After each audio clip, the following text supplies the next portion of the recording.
Thank you, Dr. Papori Barua. I would like to now invite Yaz Mubarakai on stage, and he'll be representing the Premier of Western Australia.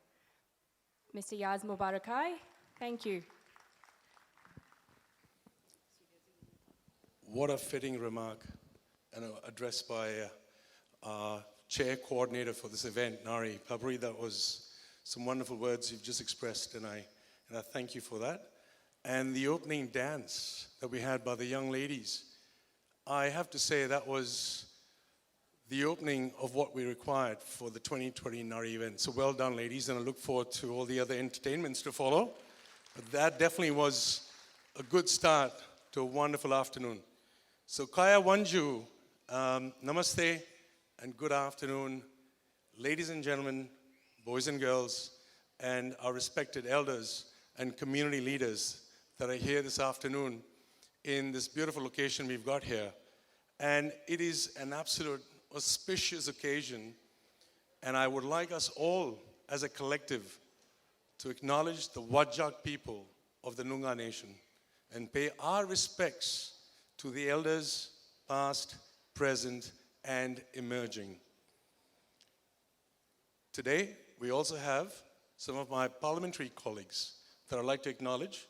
In particular, the Honourable Kate Dowse, MLC, who's the President of the Legislative Assembly in the West Australian Parliament.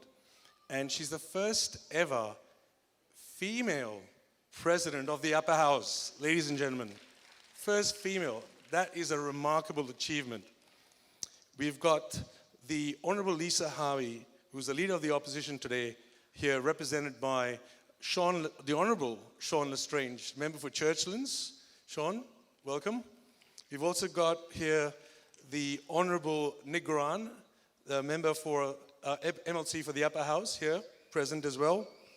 My very lovely and dear friend who's always gorgeously well-dressed for every event. And if many of you here have seen her during Garba, I mean, Janine just rolls the floor on her Garba skills.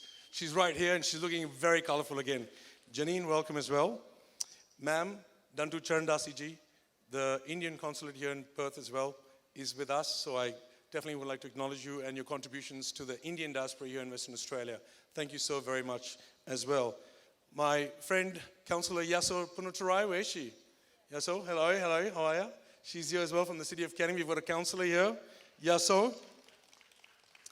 And the President, Surya Ambadi of the Indian Society of Western Australia, who is tirelessly working and has worked for the last few years, trying to bring us all together under an umbrella body.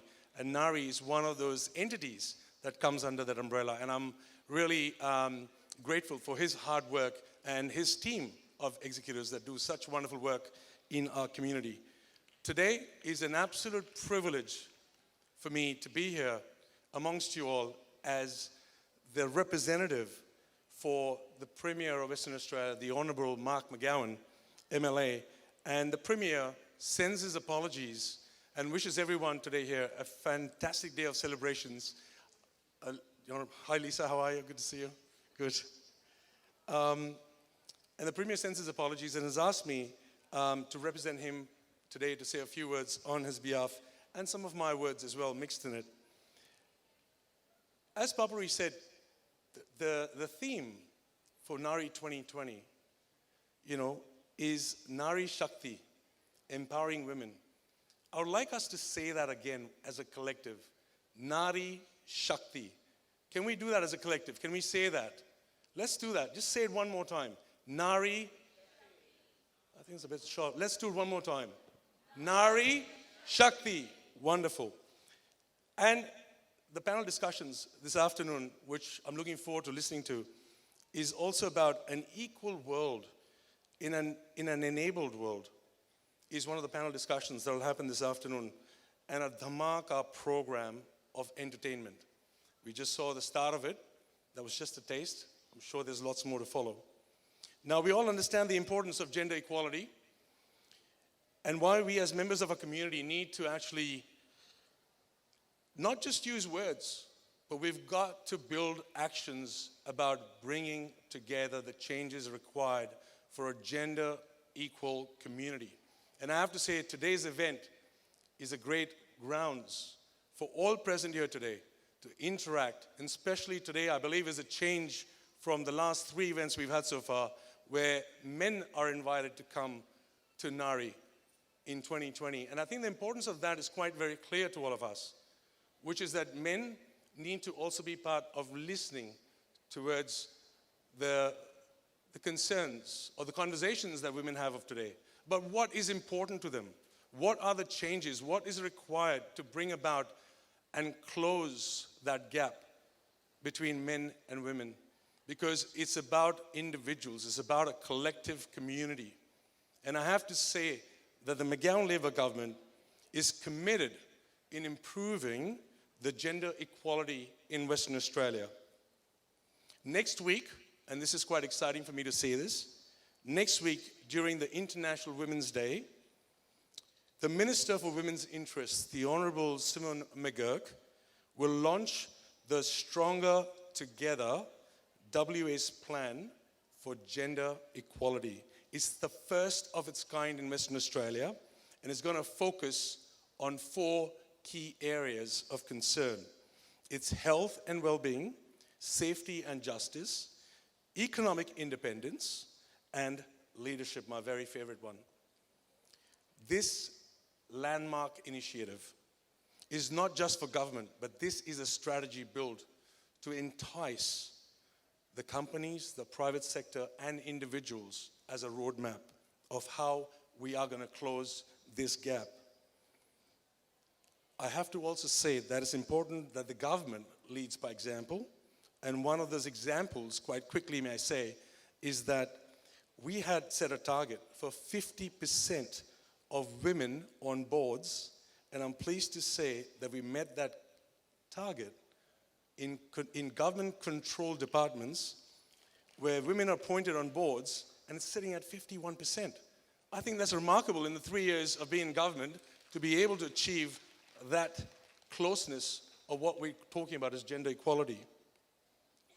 Now, we also have recently had the T20 Women's World Cup, and I had the privilege of being invited by the Indian Consul General, Charandasi ma'am, to be there to witness it.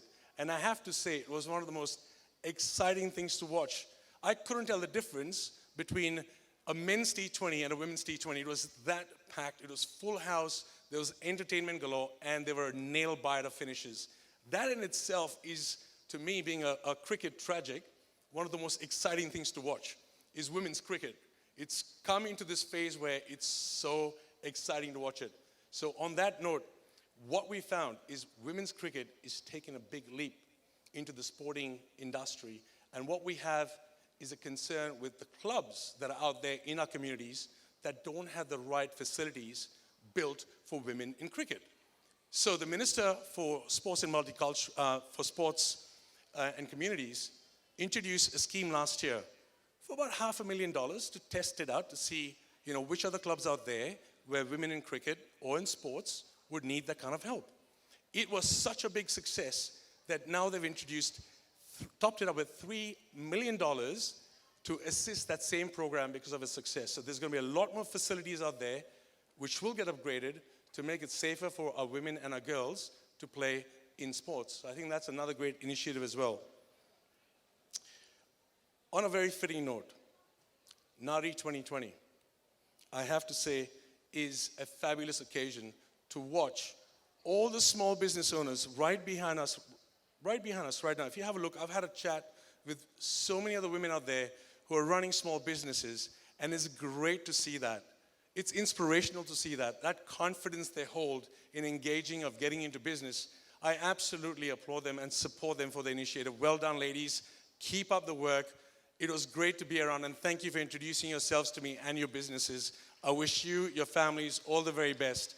So to everyone present here again, from me, I have to say, on a closing note, I too today thank my mother for everything that she's ever done for me, and the women in my family, my sister, my beautiful wife, and my lovely daughters for everything they've done for me to make me who I am. I'm extremely thankful for the contributions. And there's one other person here. There's just one more person that I want to thank. And her name is Beena Shah. She's actually sitting right here, and I'm looking at her, and I want to say, Beena, thank you so very much, because without your support 23 years ago, I would have not made this journey to Western Australia and to Perth. You made it happen for me.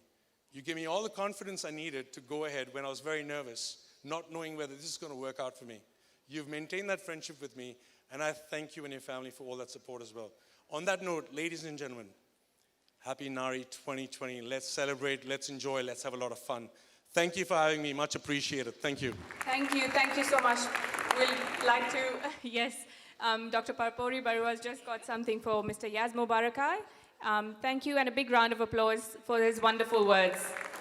Thank you so much.